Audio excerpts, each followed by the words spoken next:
Trying to convince myself I'm not a horrible person. The past month has been very, very hard on me. I can't imagine how hard it's also been for my betrayed partner, my now ex-boyfriend. I've spent a lot of time thinking about my actions and how they hurt someone who meant so much to me, how I treated him like he was disposable. I took his love for granted, I ignored him, I gaslit him when he began to get suspicious. After everything that I've done to him, I feel like a truly horrible person. I know that I am in his eyes. He will always see me as the woman who betrayed him and lied to him. He used to tell me that I was the light of his life and call me his soulmate. Now he can hardly stand to look at me. He's called me horrible names and told me to my face that I am an awful person. Hearing that is absolutely heartbreaking, but I know that he's saying it because of what I did to him. I know that deep down, I'm not an evil person. Yes, I cheated and I lied and I hurt someone dear to me, but I didn't do any of it with the intention of hurting him. I may be selfish and dumb, but I really do think I'm a good person.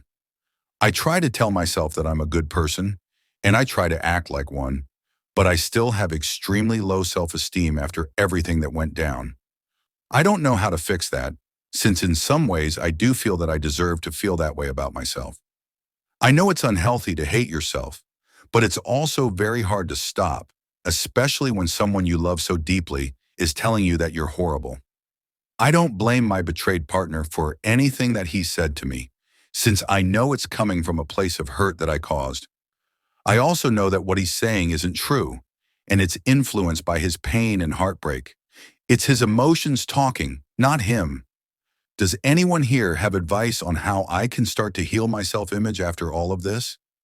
I want to start loving myself again. I know I deserve to love myself, despite all of my mistakes and hurtful actions. I just can't get his words out of my head, telling me how I'm the most evil person he's ever known, and how I ruined his life. How do I heal from that, while still taking full accountability for what I did to him? I want to accept that I'm a cheater and a liar, without just giving up and accepting that I'm going to be a terrible person for the rest of my life. Thank you to anyone who responds. Update. It's been a couple of weeks since my last post here. A lot has happened, and I'm still feeling very conflicted and alone. My betrayed partner has officially gone no contact with me. This is definitely for the best, especially for his sake, but it has made things very hard on me. We haven't had the chance to speak calmly about things. It always ends in him yelling and saying hurtful things. I really hoped we could talk things out calmly and maybe work things out. I know he would never take me back, but I really wish we could still be friends. For the time being, I don't think that's going to happen. He told me over text that he doesn't want to see or hear from me. He's blocked me on absolutely everything, even on video games we played together. For the first time in 5 years, I'm completely cut off from him. I'm going to start seeing a therapist next week. I'm hoping it will help me with my self-esteem and also help me to be a better person in the future. I got a few comments on my first post telling me that a good person doesn't cheat. I completely agree. I've never considered cheating to be an okay thing that I did. I still don't think I'm a bad person, though. I'm a good person who did something very bad. I'm working hard to forgive myself since I don't know if my betrayed partner will ever be able to forgive me. All I can do is try to be better, I guess. I still really, really miss him, though. Story 2. I'm in purgatory. It has been 3 weeks and 1 day since D-Day, and I have been all over the map with my emotions, life, and overall outlook of things. After I got back from the lake with my children, my wife broke down emotions and physically, and I went to see the lawyer. My wife and I filled out the divorce papers and agreed to all terms. She absolutely begged me not to file them yet. I agreed on a few conditions. 1, that she be completely open and honest. 2, she provides me access to all mobile computer records. 3, she agreed to a post-nup agreement. She said yes immediately, which confused me, and she said that she has been in a dark place and didn't realize what she was about to lose.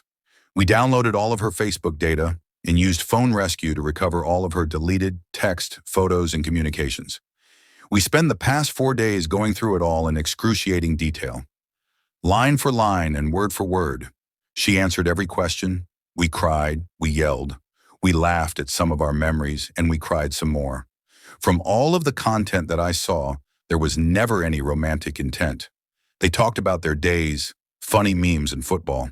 She did go to meet him 3 times at the fire hall, and they did kiss on Deck 16, 2017. They never saw each other again after that, from what I can tell. My wife wrote a letter to him stating that she didn't want to do that to me, and that it was not intentional, that she wanted to remain friends, but that they could not meet anymore. This is from her account of me asking about the letter she gave him from text that I read. They still texted occasionally and Facebook messaged, but still nothing romantic or physical that I could interpret. They did reference the Valentine's gift and that he shared it with the other firemen. From the records that I have, their last contact was a simple Facebook video on 3/22/2018 that he didn't reply to. While their intent was not romantic and it was only a kiss, the timeline, the innocent flirting, and the eagerness to answer absolutely killed me. You know how many texts I sent, how many gifts I gave, and how many times I reached out to her only to realize that she was doing those things with someone else. She was so dead towards me these past years and seemed so alive when talking with him. I just wished it has been with me. We have talked about how we got to this point. We had some tragedies in our lives that my wife didn't handle very well. She became very anxious, wouldn't leave the house, and alienated a lot of people in an effort to not have worry about our children or her safety. She was depressed, and I was also fighting my own demons. I had started 3 new businesses at the same time, 2 of which failed, drank too much, and worked 100 hours a week. I ignored her, and she ignored me, and we both realize that now. Not that we didn't love each other, just that we allowed each other to slip away. She has agreed to every term. Counseling, therapy, whatever I need to move on. I don't know what to do. I was convinced I was ready to move on. I don't know that I should and can rip my family apart for what seems like a kiss. I do know that since I have read everything, I no longer feel like I am having a panic attack all day. I can focus a little more at work. I know I love her. I know I love my family. She still lied. She still reached out to another man. I just don't know how to move forward one way or the other. I am stuck. Update. I feel like I am sabotaging our reconciliation.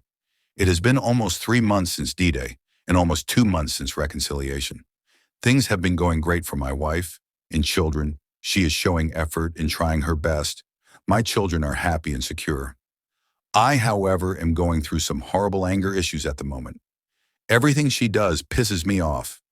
I can't get the thoughts out of my head and it pisses me off. I am pushing her away by having outbursts and questioning her motives. I don't want this but can't seem to stop it.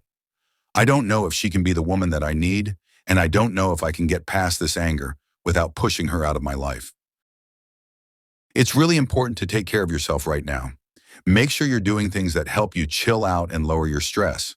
This could be anything from working out, doing hobbies, or hanging out with friends and family. Keeping up a healthy routine by eating right, sleeping well, and not overdoing it on alcohol or drugs can also make you feel better emotionally and overall. Don't dwell on the cheating too much. Talk openly with your wife about how you're feeling. It's key to be honest, but also to do it in a calm and helpful way. Let her know when you're feeling angry or unsure. Set clear boundaries on what you expect from her to feel safe and to start rebuilding trust. Make it known that she's the one that should grovel to make amends, not you. Think about the big picture and what's most important to you. Reflect on how much you love your wife and your family. Consider if the relationship is indeed worth saving, if all this mental turmoil is worth it. Tread carefully. Story 3. Our story so far. Wayward spouse transitioned from friendship to emotional affair with a married co-worker in May 2018.